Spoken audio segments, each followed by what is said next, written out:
Hélène, yesterday you gave the global economy lecture on the topic of monetary policy and international capital flows. So tell us a little bit about the topics you covered there. I think you started off with showing the features of global financial market integration and that there were lots of correlations between variables. Well, could you say what is the relevance of that strong integration process which we see on financial markets?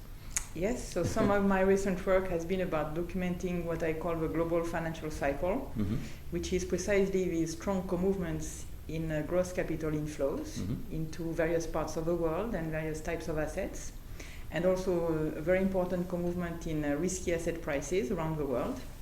So I have taken a very broad cross-section of risky asset prices, stocks and corporate bonds, and I showed that a large part of the fluctuations can be explained by one global component, which turns out to be quite negatively correlated with the VIX, which is an index of market fear.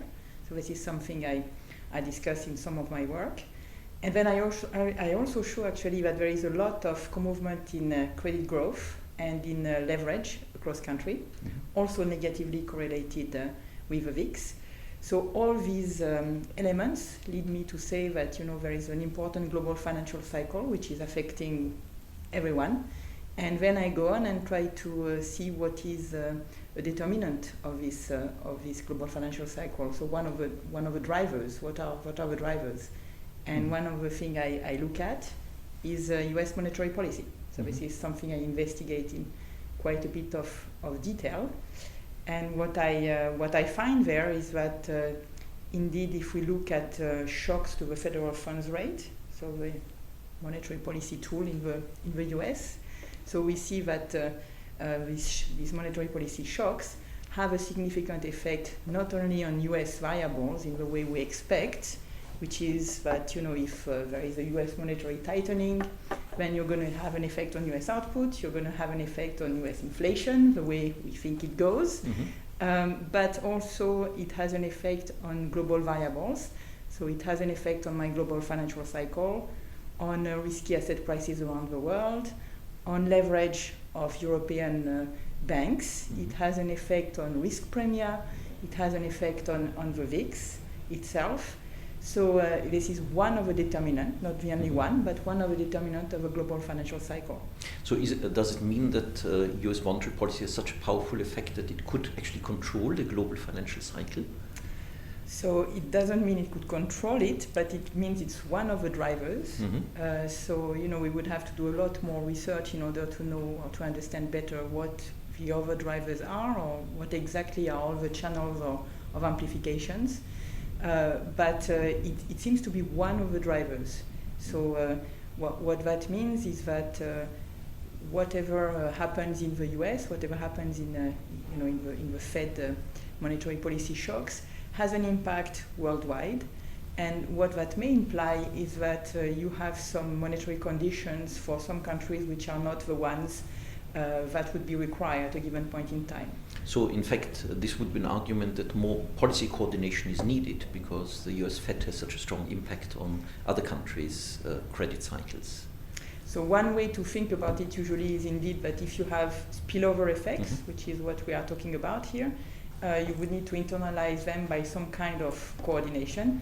But so in this particular case, it's a bit more complicated than that because monetary policy is a domestic mandate, so the Fed has a domestic mandate, and I think I certainly would not argue, and most people would not argue, that you should tighten your monetary policy in the US in order to prevent the global financial cycle from taking off. If US aggregate demand in the US is weak, you wouldn't do that. So you have first to take care of your domestic mandate of managing aggregate demand and inflation. And then, so that may have effect on other countries, but unless the second round effects from the other countries would be so big that they would affect US monetary conditions, then you should not take into account your spillover effect on the rest of the world, possibly. I mean, that's at least there's a strong argument in that direction. Now, we have just gone through a dramatic credit cycle, isn't it? An enormous expansion of credit prior to the crisis, and then a dramatic contraction. Does it indicate that there was wrong monetary policy pursued by the US Fed and by other monetary policy authorities? No, so again, we have been, on the verge of a great depression again, and so I would certainly not argue that the US should not have had a very expansionary monetary policy. I mean, the first order effect is that US monetary policy had to be very expansionary to prevent another Great Depression from happening. Now, on the other hand, having a very expansionary monetary policy has had spillover effects on the rest of the world, capital flows, some emerging markets were a bit swamped with liquidity. But what that points to is that we need other tools to deal with these issues. And some of these other tools are macroprudential policies from the point of view of emerging markets. Some tools are potentially also decrease the capacity of the whole system to leverage. So some are, structural tools, and we have gone a bit in that direction with Basel III of putting some more constraints on leverage in many ways. And I think that's good because that prevents this amplification mechanism to be too big. So we have a combination of these structural tools and then some macroprudential policies and potentially some capital controls also. If your research had been around already in the year 2000 or 2002, do you think it would have had an impact on conducting monetary policy prior to the crisis differently? So I would hope it would have. In which but direction? As we know, as certainly by putting a little bit more caution in terms of expansions of credit and expansion of leverage, and that could have happened via again macroprudential tools.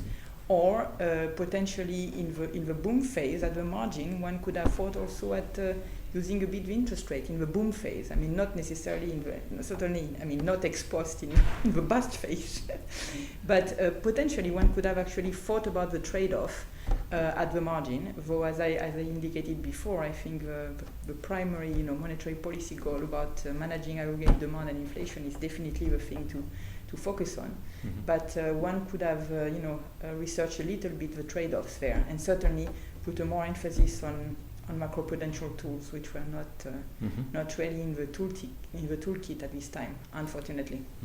In your presentation yesterday, you didn't refer to the interaction between monetary policy and fiscal policy, but does your research have some relevance on the joint conduct of fiscal and monetary policy?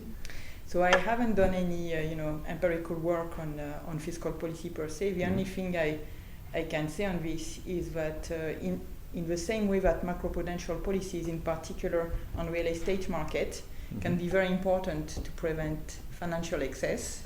So the traditional toolkit of loan-to-value ratios, debt service to income ratios, and all that to prevent excessive valuations in housing market and their amplification mechanism, etc. In the same way, there are some fiscal distortions very often in housing markets. All around the world, you see that fiscal authorities have given some subsidies to various types of real estate aspects. So it's for purchases, it's for building real estate. I mean, in different countries there are different things. And clearly, when you have a boom in real estate, you really have to look at all these subsidies and take them away. I mean, distortions are there, and you really don't want to amplify a bubble. That's clear. So fiscal policy, from this point of view, is very important. And then, obviously, common sense says that in a boom, you have to build a buffer with your fiscal policy. So you have to, if you are indebted, if you increase deficits during a boom, there's a problem. And this has not been really something that governments have thought about much.